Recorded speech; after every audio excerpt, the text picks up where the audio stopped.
Right, so real quick, a number of weeks ago, the Pentagon released a memo to the press stating that it would require all members of the press to sign essentially a loyalty pledge, a pledge to not obtain or use unauthorized or classified documents, even if the information wasn't classified, right? So, any journalist who does not sign the pledge, Higgsburg said, loses the risk of having access to the Pentagon.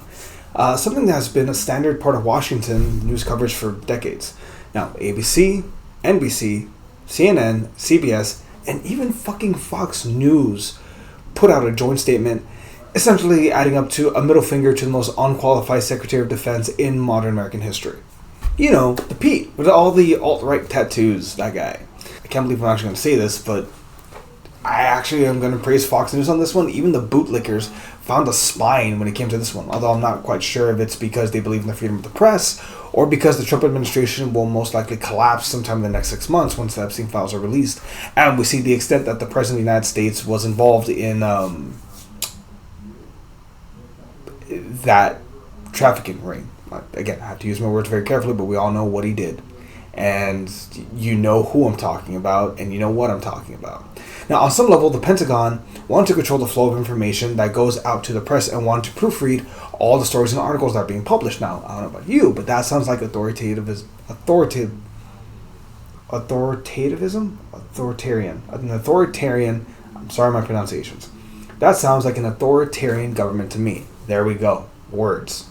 No one has signed the loyalty pledge. Even smaller news organizations have condemned it. Not even Newsmax, which is a primarily read news outlet.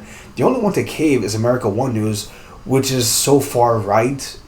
Like, they make Fox News go and include damn.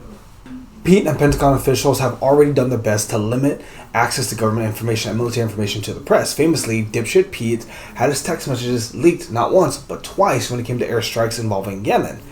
So I'm assuming they're trying to control the leaks, which I can't help but notice this administration has quite a few of. Now, with things becoming more and more questionable, it makes sense that the Trump administration would want to limit information. That's not right.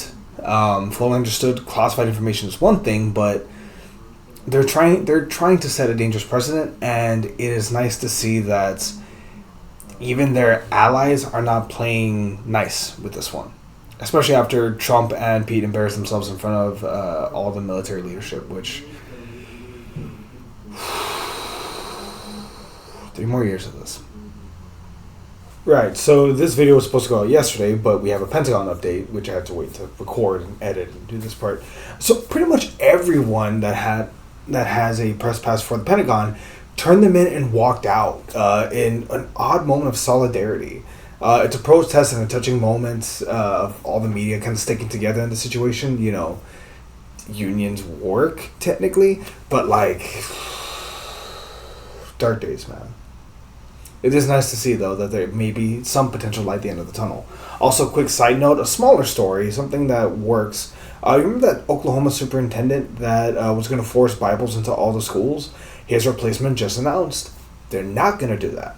Which is just like, it's the first time, I think, in the last year, or 9 months, 10 months, it feels like it's been longer, where it finally feels like there's some degree of rollback to what Trump is doing. There's still a conversation to be had about the Voting Rights Act, but nonetheless, I don't know. This is not the worst thing in the world.